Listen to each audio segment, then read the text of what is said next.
welcome to this week's video. Now, a few weeks ago I went along to a masterclass put on by Anderton's in Guildford, and it was presented by Rabea, and it was all about the Quad Cortex, and it gave me some excellent ideas. So first of all, I'm going to kick off this video by doing a track. This is inspired by Summer Nights by Van Halen. I haven't done it exactly as I don't want to get a copyright strike, so this is a kind of pastiche of his track. And if you'll notice, I'm pitch shifting, which is one of the things that I learned, using the pitch shift block on the Quad Cortex, so I will label that as it happens within the track. So check it out. Even when I'm saying the pitch shift is on, it's tracking it in real time polyphonically. Amazing. Check this out.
So the masterclass I went to, it was put on by Anderton's. It's the second one I've been to recently. I did a video a few weeks ago about the Steve Vai masterclass I went to, but this was Rabea, and he was on his own. It was the first one he'd done on his own. Previously he'd had someone, I think it's the guy who road manages him, who also works for Neural, I think, but he said it was the first one he'd done on his own, and he did a great job. He really explained things well. Let me show you a little clip. He did a bit of playing. This was a bit near the end. I think I surreptitiously filmed it from my seat, which was actually on the front row right in front of him, so check this out.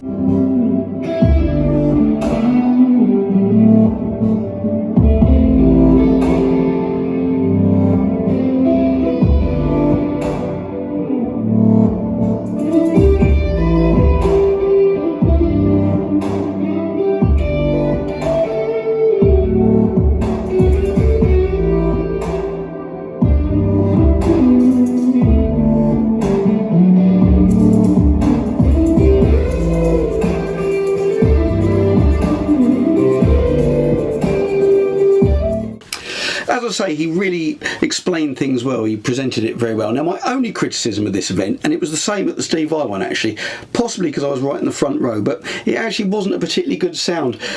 I couldn't really hear his guitar all that clearly.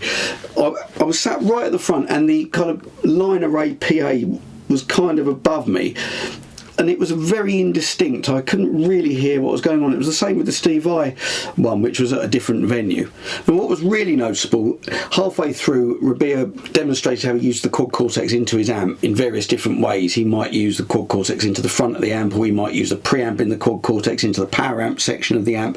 There's all different ways that he can use it while he was touring. It was very interesting. But when he played it through the amp, it was so much better than it sounded through the PA. Now, as I say, that may well be because I was sat right at the front and I couldn't hear the PA PA very clearly.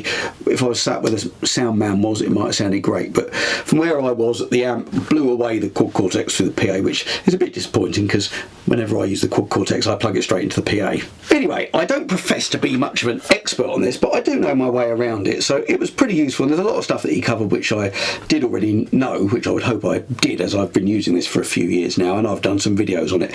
But there were quite a few things that he demonstrated which I wasn't aware of. It just shows you quicker, easier ways of doing things, so I was really glad I went. But the main thing that I was really impressed with was the pitch shifter block.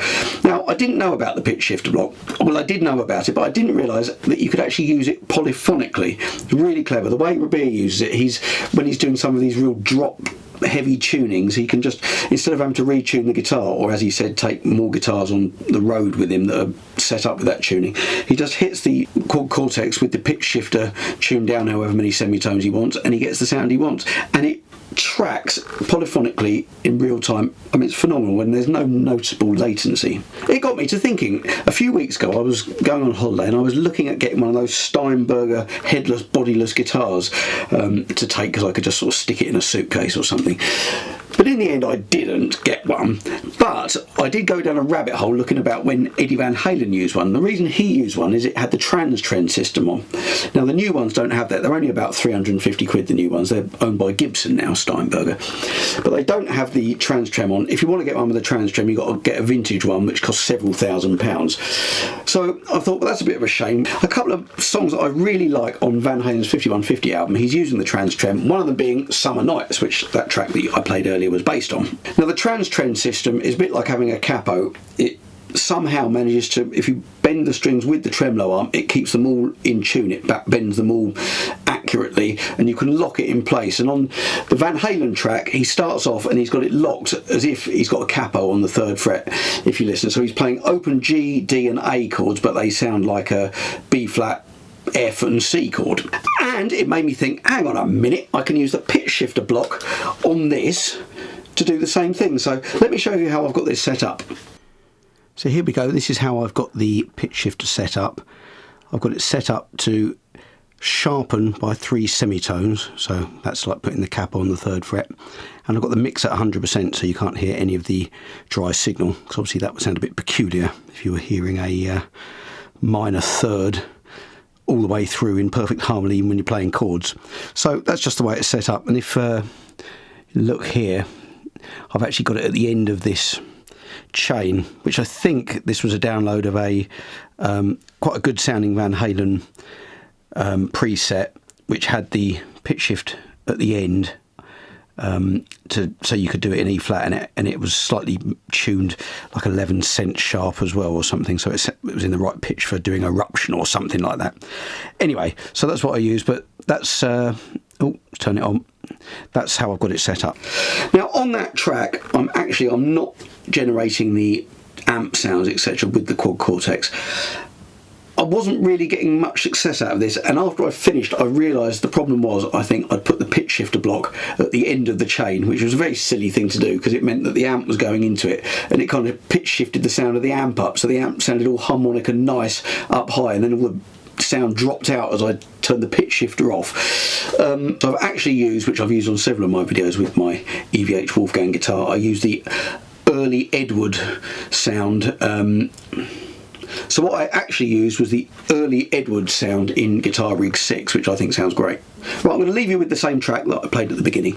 Now you've seen how I do it, but just to know, I'm literally, when it's in the higher key, I'm just playing as if I would normally, and it's literally transposing it. It's a little bit disconcerting if you can hear the guitar acoustically, because you get this weird harmony thing going on. If you're playing loudly through an amp, it doesn't make any difference, but even with the headphones on, I can somehow feel the guitar vibrating in a different key, which is a little disconcerting, but I'm amazed how well it tracks. There's not really any latency at all. I expected it to work on the solo stuff, which it does, even doing the pinch harmonics and everything, it works. But it works polyphonically, as you can hear at the very beginning, playing chords and stuff. So really clever bit of tech, that, and I must work on getting a good Van Halen sound. If anyone can recommend some good Van Halen sounding presets presets that I can use on this, that I can download, please let me know in the comments. I have actually downloaded a few, and probably the ones that I downloaded which I thought sounded good but not with the trem thing would sound good if I put the trem block at the start. But I think the one I used, someone had put the pitch shifter at the end of the chain to drop it down to semitone so you could play along with the original stuff. That's all tuned to E flat. Anyway, I hope you enjoyed the video. I'm going to leave you with this track. Please hit like, hit subscribe, leave me a comment. I'm bringing out new videos at 7 PM UK time every Friday, so I hope to see you next week.